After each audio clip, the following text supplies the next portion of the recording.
అవునవును.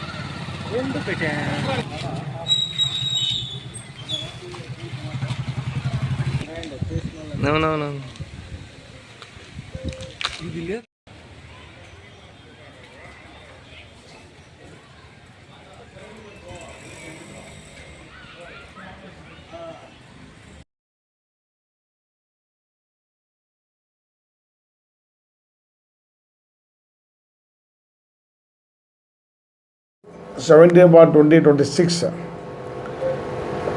ఈ last month 28న జరిగింది. 20వ తారీఖున జగన్మోహన్ రెడ్డి అనే విలేకరి హత్య. ఆ హత్యకు సంబంధించి ఆల్రెడీ 4 ముద్దాయిలు రిమాండ్లో ఉన్నారు. ఇప్పుడు అందులో 5వ ముద్దాయి ఇక్కడ విలేకరిగా పనిచేస్తున్న వ్యక్తి, లోకల్లో బాగా జగన్మోహన్ రెడ్డితో బాగా పరిచయం ఉన్న వ్యక్తి. జగన్మోహన్ రెడ్డి చనిపోయిన తర్వాత రోడ్డు మీదకి వెళ్ళి ధర్నా చేసి ముద్దాయిల మీద కఠినంగా శిక్షించాలా, ఎమ్మెల్యేకు వాళ్లకు వీళ్ళకి రిప్రజెంట్ వ్యక్తి ఈ మర్డర్లో ప్రముఖ పాత్ర వహించినట్లు ఇన్వెస్టిగేషన్లో వెల్లడైంది. ఇందులో ఈ దొరస్వామి అనే వ్యక్తి విలేకరి పేరుతో గతంలో దందాలు చేసినట్లు, అవి చేసినట్లు చాలా నెంబర్ ఆఫ్ కంప్లైంట్స్ వచ్చినాయి. కొన్ని ఎవిడెన్స్ మీద కొన్ని కేసులు కట్టడం జరిగింది. ఇందులో ఇప్పుడు ఇన్వెస్టిగేషన్ ఫ్యాక్ట్స్ ఏమంటే, దొరస్వామికి శ్రీనివాస్కు ఫ్రెండ్షిప్ ఉంది, శ్రీనివాస్కు తమీంకు ఫ్రెండ్షిప్ ఉంది. తమీం అనే వ్యక్తి రకరకాల కేసులో ఇన్వాల్వ్మెంట్ అయ్యి లోకల్ పబ్లిక్లో ఒక రకంగా ఒక బ్యాడ్ ఇమేజ్, ఒక డేంజరస్ పర్సన్ అనే ఒక ఇమేజ్ను క్రియేట్ చేసుకున్నాడు. ఆ ఇమేజ్ను క్యాచ్ చేసుకుంటూ శ్రీనివాస్ అండ్ దొరస్వామి ఇద్దరు కూడా చిన్న చిన్న పంచాయతీలు, చిల్లర పంచాయతీలు చేసుకొని చిన్న కొద్దిగా బెదిరించుకొని డబ్బులు వసూలు చేయడానికి అలవాటు పడ్డారు. అందులో భాగంగా వాళ్ళకి ఒక విషయం అర్థమైంది. తమీం అనే వాళ్ళని చేతిలో పట్టుకుంటే విలేకరులను ఇక్కడ బెదిరించుకోవచ్చు అని. అందులో భాగంగా తమీంతో బాగా ఉన్న సాన్నిధ్యాన్ని ఉపయోగించుకొని ఏదైనా చేసేస్తామని ఒక నిర్ణయానికి వచ్చారు. ఆలోపు జగన్మోహన్ రెడ్డి మీద దొరస్వామి కూడా చిన్న కోపం ఉంది. నీ అక్విడేషన్ లేదు నీకు, మీరంతా అని రకరకాలు చెప్పడము, తర్వాత వాళ్ళు చేసే కొన్ని దందాలు అవి చేయొద్దని చెప్పడము, ఆ రకరకాల చిన్న చిన్న మనస్పర్ధలు వచ్చినాయి. అందాకే శ్రీనివాసులతో కూడా చిన్న చిన్న మనస్పర్ధలు వచ్చినాయి. ఆలోపు ఈ విలేజ్లోనే ఒక వ్యక్తి ఎవరైతే జగన్మోహన్ మీద కొంచెం అసూయ పెంచుకున్నాడు, అతని వ్యక్తిని అప్రోచ్ అయినారు వీళ్ళు. నీ గతంలో చాలా జరిగినాయి కదా, చాలా ఇష్యూస్ ఉన్నాయి కదా, వాడి కథ ఏమంటే నాకు చాలా కోపం ఉంది వాడిపోయినా, ఏమన్నా చేస్తే నేను కూడా మీకు సహకరిస్తాను, ఏదైనా ఏ కాలంలో సపోర్ట్ చేస్తాను, ఏదైనా సహాయం చేస్తాను అని వాడితో మాట్లాడి అతన్ని ఓకే అనిపించుకొని శ్రీనివాస్తో వెళ్ళి శ్రీనివాస్కి ప్లాన్ చేశారు. నువ్వు వెళ్ళి తమీంని తెచ్చగొట్టు, తమీంకు ఆల్రెడీ జగన్మోహన్ రెడ్డికి ప్రాబ్లం ఉన్నాయి కదా, మర్డర్కి నువ్వు చేస్తాను కనుక్కో అంటే శ్రీనివాస్ వెళ్ళి అడుగుతాడు. ఆలోపు శ్రీనివాస్ ఇంకో మాట చెప్తాడు, తమీం దగ్గర నువ్వు వెళ్ళి ఆల్రెడీ జగన్మోహన్ రెడ్డి మీద వ్యతిరేకత ఉందా, ఇంకొంచెం వ్యతిరేకత క్రియేట్ చేయండి.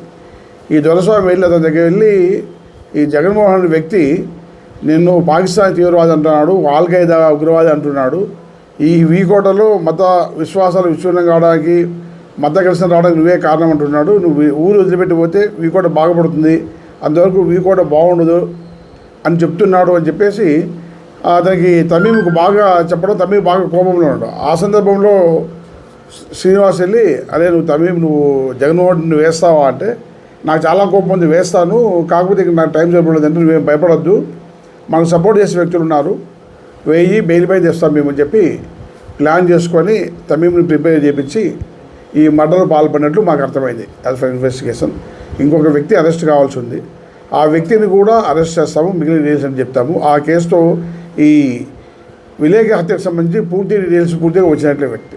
ఇందులో ప్రధాన పాత్రధారులు దొరస్వామి అండ్ శ్రీనివాసు. యాక్ట్ చేసిన వాళ్ళు ఇంతకుముందు ఆల్రెడీ ముద్దాయిగా అరెస్ట్ వెళ్ళిపోయిన తమీము, సుబ్బాన్ అండ్ ఇంకో అబ్బాయి సంబంధించి ఉన్నారు. ఇంకొక వ్యక్తి, ఆ వ్యక్తిని కూడా వీళ్ళు బలవంతంగా ఆ వ్యక్తిలో ఉన్న కోరికను రైట్ చేసి బలవంతంగా లాగిపెట్టినారు. అతను కూడా తొందరగా అరెస్ట్ చేస్తాము, అరెస్ట్ చేసాము, అతని పేరు పూర్తి చెప్తాము. Thank you. సహకరించిన వ్యక్తి అరెస్ట్ చేస్తాం కదా, తొందరలోనే పారిపోయే అవకాశం, బయటకు రావడం ఎందుకు. వ్యాపారవేత్తలు కాదు, ఒకే వ్యక్తి. వీళ్ళు అతనిది తప్పు ఉంది సహకరించడం చేయడం, బట్ ఆ ప్రిపరేషన్ కూడా వీళ్ళే మెంటల్లీ తమీమ్కి ఎలాగైతే మోటివేట్ చేసినారో నువ్వు చంపాలా వాడి రిపేర్ ఇతను కూడా నువ్వు ప్రతీకారం తీర్చుకోవాలని వీళ్ళ మెయిన్ హెడ్స్ ఓన్లీ దొరస్వామిని శ్రీనివాస్. వాళ్ళు ఆలోచన చేసిన వాళ్ళు, మిగిలిన అందరూ యాక్ట్ చేసిన వాళ్ళు. వీళ్ళు ఆలోచన చేయకోకుండా ఉంటే ఈ హత్యా పరిణామం జరిగేదే కాదు.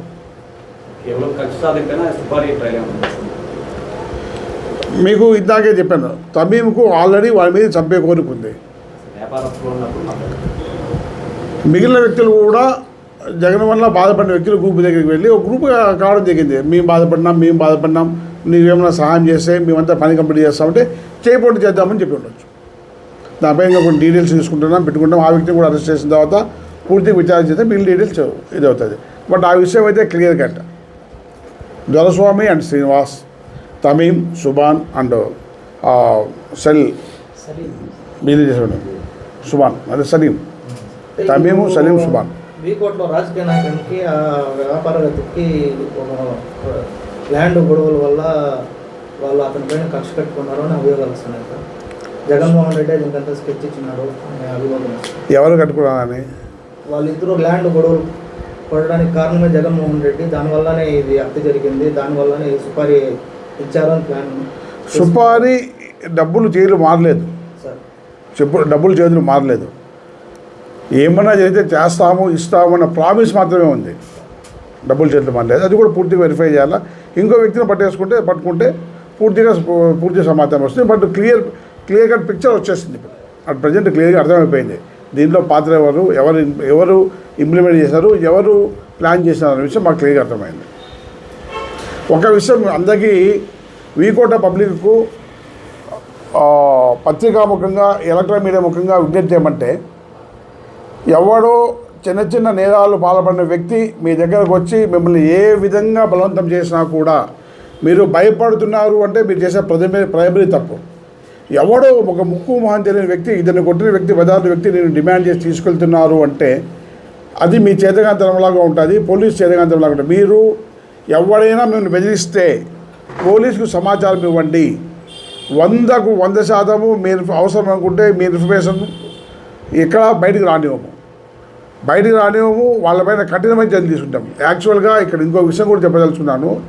ఈ మర్డర్కు ఇంకొక మోటివేషన్ కారణం కూడా ఉంది. వీకోట్లో చాలామంది వ్యాపారస్తులు, భయస్తులు పబ్లిక్గా చంపితే భయపడతారు.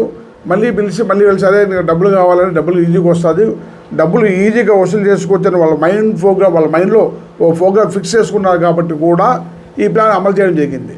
మీరు భయపడుతూ ఉంటే, పబ్లిక్ ఎవరన్నా భయపడి డబ్బులు ఇస్తూ ఉంటే ఈ హత్యలను ప్రోత్సహించినట్లు అవుతుంది.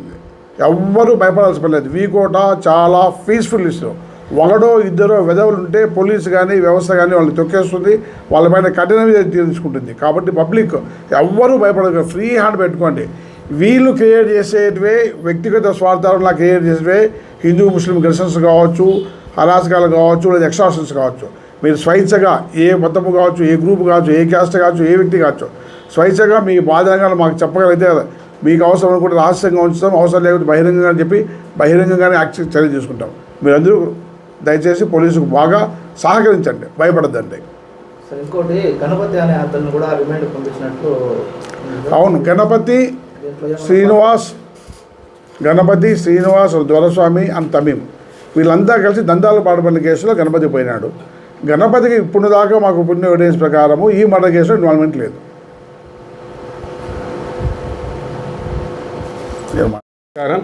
ఈ జగన్మోహన్ రెడ్డి హత్య కేసులో మేము విచారిస్తున్నప్పుడు దీంట్లో ఎవరైతే ఇప్పుడు అక్యూజులుగా ఉన్నారో వాళ్ళ గురించి మేము విచారించినప్పుడు వీళ్ళు వీకోటలో అంటే ఇప్పుడు ప్రస్తుతం ఉన్న దొరస్వామి కావచ్చు, శ్రీనివాసులు కావచ్చు, గణపతి కావచ్చు, గణపతికి ఈ మర్డర్ కేసులో ఇన్వాల్వ్మెంట్ లేదు.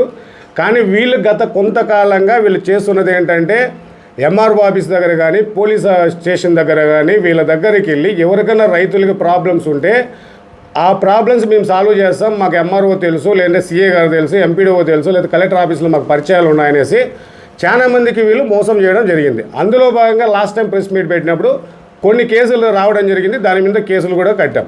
ఉదాహరణకి శ్యామ్ అనే విలేజ్లో ఒక అతనికి వీళ్ళే ఒక పట్టా క్రియేట్ చేసి ఇస్తారు, 2 లక్షల డబ్బులు తీసుకొని చేసేస్తారు. ఇచ్చిన తర్వాత పక్కన పొలం అతను ఇది నాకు సంబంధించిందని గొడవకు వస్తే ఓకే నీకు ప్రాబ్లం సాల్వ్ చేస్తామని మళ్ళీ ఒక 50,000 తీసుకొని కోర్టులో దాన్ని వేస్తారు, ఒరిజినల్ డాక్యుమెంట్స్ అక్కడ ఇస్తారు. ఇది తర్వాత ఆ పాస్బుక్ కూడా ఎలా వచ్చిందంటే ఎంఆర్ఓ ఆఫీసులో ఒక వ్యక్తిని వాడుకొని దాన్ని బయటికి వేరే తీసుకొచ్చి పోజరీ చేసి ఇచ్చారు, అదొకటి వచ్చింది. తర్వాత ఓగు దగ్గర ఒక అతను డీకేటీ భూమి కొనుక్కొని దాన్ని అనుభవించుకుంటూ రీసర్వేలో కొద్దిగా భూమి రాకపోతే ఇది మాకు సంబంధించింది మాకు ఇవ్వాలని అతని దగ్గర 3 లక్షలు డిమాండ్ చేసి ఫోన్పే ద్వారా వేయించుకుంటారు.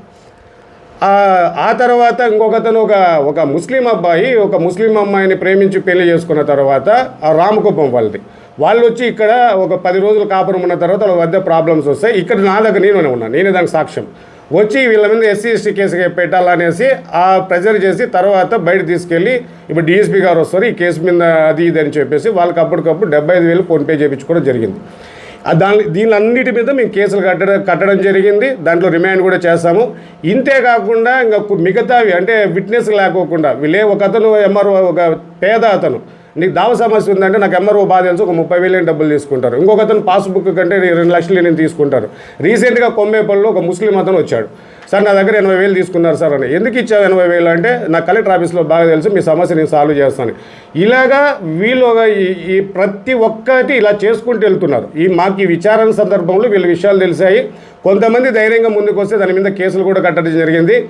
ఇంకా ఒకటి ఏంటంటే వీకోటలో ఈ ముగ్గురే కాకుండా వేరే వాళ్ళు కూడా కొంతమంది ఉన్నారని మా దగ్గర సమాచారం ఉంది. ఎవరైతే మోసపోయినారో దయచేసి వాళ్ళు వచ్చి మాకు చేసినట్లయితే, ఎందుకంటే ఇంత చిన్న పట్టణంలో ఇలా సెటిల్మెంట్ చేసుకుంటుంటే వ్యాపారస్తులు కానీ మిగతా వాళ్ళకి కానీ ఇబ్బంది అవుతుంది, ఒక ప్యానిక్ క్రియేట్ అవుతుంది. ఇప్పటికైనా కానీ దీన్ని పూర్తిగా సమూలంగా నాశనం చేయాలనే ఉద్దేశంతో మేము ఉన్నాము.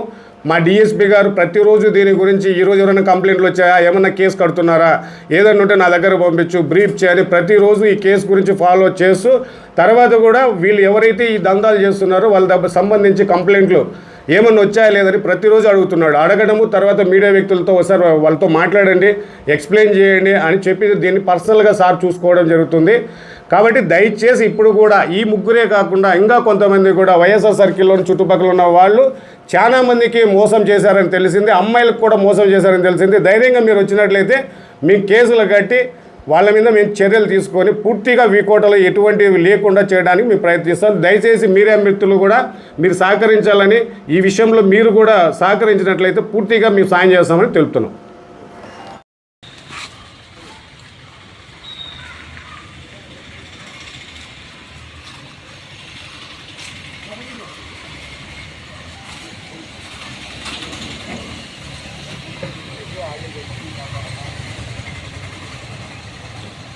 Vamos,